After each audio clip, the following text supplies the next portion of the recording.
तो व्यूअर आप देख सकते हैं ये मेरी डिश आपको देखने में अच्छी लग रही है कि या नहीं।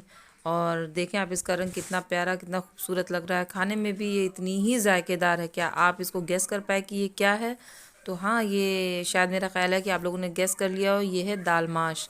जैसा कि टाइटल में पहले ही हमने लिख भी दिया है, तो इसलिए आप तो वैसे भी जान जाएंगे। पर आप देखें कि ये खाने में कितनी जायकेदार लगती हो। मेरा ख्याल है कोई ऐसा घर नहीं होगा जहाँ ये बनती ना हो। दाल और गोश्त, यानी कि माश की दाल और गोश्त। तो इसको हमारे घर में मशकलिया बोलते हैं। आपके घरों में इसको क्या बोला जाता है प्लीज़ कमेंट करके ज़रूर बताएं। और देखें मेरे तरीके से मशकलिया कैसे हम बनाते हैं, बहुत ही आसान और इजी तरीका है। तो आइए देखें कि इसमें हम क्या इस्तेमाल करेंगे। वो चीज़ें हैं, ये है बीफ यानी कि बड़े का गोश्त, और ये है माश की दाल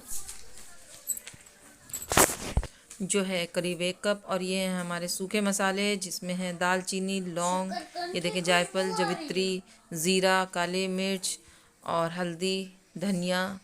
तो और उसके अलावा है ये लहसुन, और 1 आड़ी हमारा प्याज है मीडियम साइज़ की 1 आड़ी, और 1.5 इंच अदरक का टुकड़ा है। इन सभी को हमें जायफल, लौंग, दालचीनी की लकड़ी के साथ में हमें पीस करके इसका पेस्ट बनाना है। और ये हमारे सूखे मसाले हैं जो कि ऊपर से जाएंगे ऐसे ही। और ये है हमारी 1 मीडियम साइज़ की प्याज जिसको हमने काट करके बघारने के लिए रखा हुआ है। और ये है धनिया हरा। तो ये देखें हमारे वो मसाले हैं जिन्हें हमें पीस लेना है।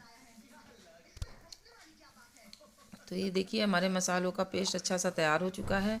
इसको हमने बहुत ही स्मूथ सा और बारीक सा पीस लिया है। तो ये देखें आप, हमने इसको पीस करके किनारे रख लेना है। उसके अलावा जो हमारे और जो मसाले हैं जिन्हें हमने रोक लिया है, जो कि लाल मिर्च, धनिया और हल्दी ने हमें पाउडर फॉर्म में ही डाल देना है। तो ये देखिए हमने गैस का फ्लेम ऑन कर लिया है और कुकर को चढ़ा दिया है, जिसमें हमने तेल डाला करीब 3 टेबल स्पून, वो सरसों का है। और जब तेल हमारा अच्छे से गर्म हो जाएगा तब हमको इसमें अपने सूखे खड़े मसाले डालने हैं। इलायची और दालचीनी की लकड़ी, तेज़पत्ता, लौंग हम अभी इसमें नहीं डालेंगे, ये थोड़ा सा क्रैकल हो जाएगा उसके बाद ही डालेंगे, क्योंकि लौंग चटक करके उछलना शुरू कर देती है। तो इस वजह से हमें तो उससे बहुत डर लगता है उसके उछलने से, तो उसको हम बाद में डालेंगे जब हम प्याज डालेंगे। पहले हम इन मसालों को थोड़ा सा फ्राई कर लेते हैं। अब देखिए ये फ्राई हो चुके हैं, तो अब हम इसमें तुरंत लौंग डाल करके और तुरंत से हमें इसमें कटी हुई प्याज डाल देना है। तो ये देखिए हमने प्याज डाल दी है। अब प्याज को हमें तेल के साथ में करीब कुछ देर लगेगी इसको ब्राउन होने में। तो ये देखें जब हमारी प्याज ब्राउन हो जाएगी तो हमें इसमें गोश्त को डाल देना है। ये देखें आप, और गोश्त को करीब हमें 2 से 3 मिनट करीब हमें इसको तेल के साथ ऐसे ही फ्राई करना है, यानी कि भूनना है, ताकि इसका जो मॉइस्चर है, जो इसका पानी है, वो निकल जाए, सूख जाए। तो देखिए ये इसलिए ऐसा ज़रूरी है क्योंकि इससे फिर इसमें कोई स्मेल नहीं रह जाती गोश्त में, जब हम इसको पहले ही शुरू से ही अच्छे से तेल के साथ में भून लेते हैं। तो ये देखिए आप, अब हमें इसी के साथ में इसमें हमें नमक डाल देना है। नमक अपने अपने टेस्ट के अकॉर्डिंग डालें। तो ये देखें आप, हमने गोश्त में साथ ही में नमक भी मिक्स कर दिया है। इससे क्या होगा कि जो इसकी गोश्त की जो बोटियां हैं वो नमक को अच्छे से ऑब्ज़र्व कर लेंगी। अब ये देखें आप, हमने इसको अच्छे से चला लेना है कम से कम 3 से 4 सेकंड के लिए। और तो व्यूअर हम माफ़ी चाहते हैं कि हम आपको मसाला डालते हुए दिखा नहीं पाए, हमारा कैमरा हम ऑन करना भूल गए थे। तो ये देखिए हमने मसाला डाल दिया था और मसाला भी हमारा थोड़ा सा भुनने पे आ गया है। अब जब ये हमारा मसाला भुनने पे आ गया है तो हमें इसमें नमक को टेस्ट कर लेना है इसी स्टेज पर। तो नमक हमें टेस्ट करने के बाद में इसको करीब इसी में हमें दाल को धो करके डाल देना है साथ ही में गोश्त के। और अगर आपको नमक कुछ कम लग रहा है तो आप उसको ऊपर से फिर से डाल सकते हैं। मेरे डिश में, मेरे कुकर में इस वक्त में थोड़ा सा नमक कम हमें लगा तो हमने इसमें थोड़ा सा ऊपर से डाल दिया है। तो देखिए नमक डालने के बाद में हमें उड़द की दाल को अच्छे से धो लेना है, और धोने के बाद में दाल को इसके साथ ही डाल देना है। सर्दियाँ बहुत ज़्यादा हैं इस वक्त में, बहुत ज़्यादा ठंड बढ़ चुकी है, जिसकी वजह से मेरी कुछ तबीयत भी ख़राब है, गला मेरा साथ नहीं दे रहा है। तो अगर कहीं पर कोई बात मिस हो जाए या आपको समझ में ना आए तो उसके लिए हम माफ़ी चाहते हैं। तो ये देखें आप, हमने इसमें उड़द की दाल भी डाल दी है।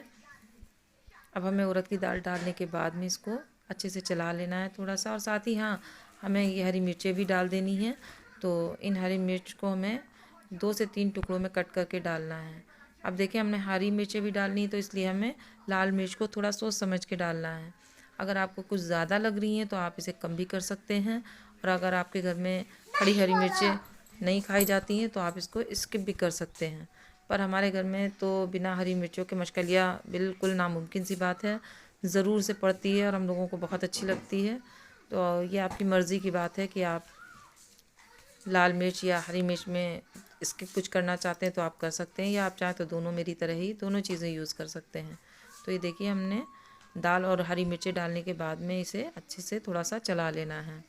अब इसको चलाने के बाद में हमें इसमें पानी डालना है। तो ये हमारी 1 कप के करीब दाल थी और आधा किलो गोश्त है, जिसमें हमने 2.5 गिलास करीब पानी डाला है। अब देखें गाढ़ा और पतला तो आप अपने अपने हिसाब से कर सकते हैं, अपनी अपनी जैसे आपके घर पसंद किया जाता हो खाना। किसी के घर में गाढ़ी दालें खाई जाती, कहीं पर पतली। तो आप प्लीज़ पानी कम ज़्यादा आप अपने हिसाब से देख लें। मेरे यहाँ जितना खाया जाता है तो उसमें ये 2.5 गिलास पानी हमारे यहाँ के लिए बिल्कुल इनफ है, ये बिल्कुल ठीक ठीक है। तो अब ये जब पानी हमने डाल लिया है तो इसको पानी डालने के बाद में हमें इसको प्रेशर पे लगाना है। तो प्रेशर पे लगाने के बाद में हमें इसे पूरी फुल फ्लेम पर करीब पहला प्रेशर आने तक इसे हमें फुल फ्लेम पे ही बनाना है। और जब हमारा एक प्रेशर आ जाएगा तो उसके बाद में हमें इसको लो फ्लेम पे करीब 15 से 16 मिनट बनाना है। 15 से 16 मिनट बनाना है। और उसके बाद उसके बाद हम इसका प्रेशर आउट होने के बाद में इसका लिड खोल करके देखेंगे कि हमारा गोश्त गला है कि नहीं। तो ये देखें पहला प्रेशर बिल्कुल आने वाला है, ये देखें। अब पहला प्रेशर आने के बाद में हमें सबसे पहला काम जो करना है वो अब गैस की फ्लेम को हमें लो कर देना है, और लो फ्लेम पे करीब हमें इसे 15 से 16 मिनट और पकाना है। तो ये देखिए जब तक हमारा ये 15 से 16 मिनट के लिए हमने जो गैस पे चढ़ा रखा है कुकर, ये जब तक हमारी यानी मशकलिया होती है तब तक आइए हम रोटी की तैयारी कर लेते हैं।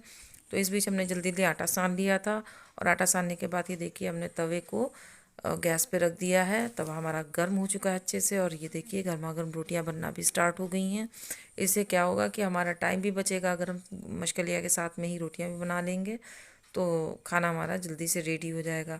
और जब हम रोटियां बना रहे थे उस बीच अर्शिफा आ गई और कहने लगी कि मम्मा लाइए जल्दी से हम रोटियां सिकवा लेते हैं। तो अभी फ़िलहाल वो खाना वाना नहीं बनाती है, छोटी है, पर फिर भी ज़िद बहुत कर रही थी रोटी सेकने के लिए, तो हमने उसको एक रोटी सेकने की परमिशन दे दी। तो ये देखें अर्शु रोटियां सिकवा रही हैं, और हमें काफ़ी डर लग रहा था क्योंकि अभी छोटी है, तो इसलिए जो है हमें डर लग रहा था कि कहीं वो जल ना जाए। मगर खैर अल्लाह का शुक्र है कि देखें माशाल्लाह अर्शु अच्छे से रोटियां सेक रही हैं। और ये देखें रोटी भी हमारी बहुत अच्छे से सिक करके गोल गोल फूल गई है एकदम। और अगर हम उसको ना सेकने देते तो जाहिर है उसका मुंह इसी तरह फूल जाता। और ये देखिए कि प्रेशर आउट हो चुका है कुकर से, और अब देखते हैं कि गोश्त हमारा देखने से तो लग रहा है कि अच्छे से गल गया है। दाल भी हमारी माशाल्लाह गल चुकी है। तो अब हम नमक चख लेते हैं। तो नमक टेस्ट करने के बाद में हमें अपनी डिश को डिश आउट करना है, और उससे पहले हमें इसको धनिया से गार्निश करना है।